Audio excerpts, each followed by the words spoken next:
Missing కేసులు వేరు, అక్రమ రవాణా అంటే వ్యభిచార గృహాలకు పంపించే కేసులు వేరు. మిస్సింగ్ అయినటువంటి కేసులలో ప్రేమ పెళ్ళిళ్ళు ఉంటాయి, లేకపోతే లేచిపోవడాలు ఉంటాయి, లేదంటే కనుక ఇంట్లో వాళ్ళతో గొడవపడి బయటికి వెళ్ళిపోయినవి ఉంటాయి, వాళ్ళు పోలీస్ కేసు పెట్టినటువంటివి ఉంటాయి, ఇట్లాంటి అనేకం ఉంటాయి.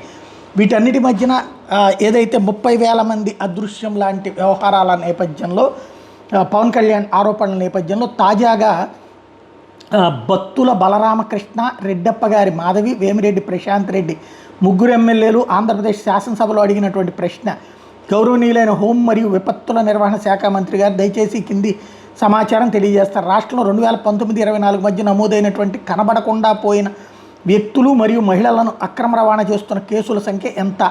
మహిళలు మరియు యువతుల అక్రమ రవాణాను నివారించడానికి ప్రభుత్వం తీసుకున్న చర్య ఏంటి?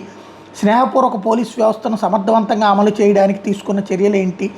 ప్రభుత్వం తీసుకున్న చర్యలు ఏంటి అన్నటువంటి ప్రశ్నలకి సమాధానంగా 2019 సంవత్సరం నుండి 24 అక్టోబర్ వరకు కనపడకుండా పోయిన వ్యక్తుల వివరాలు మొత్తం 78,189 మంది వ్యక్తులు కనపడకుండా పోయినట్టు నివేదించడమైంది. అందులో 54,122 మంది మహిళలు మరియు బాలికలు 18 సంవత్సరాల లోపు వాళ్ళు ఉన్నారు.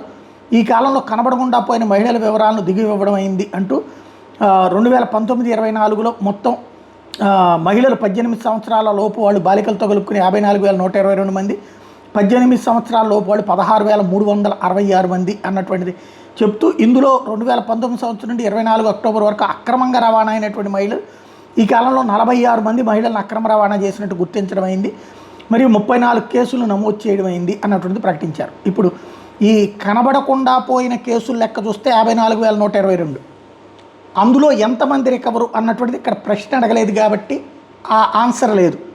దాంతో ఇప్పుడు 54,122 మంది అదృశ్యమయ్యారనేటటువంటిది తెలుగుదేశం, జనసేన, బీజేపీ హైలైట్ చేస్తాయి.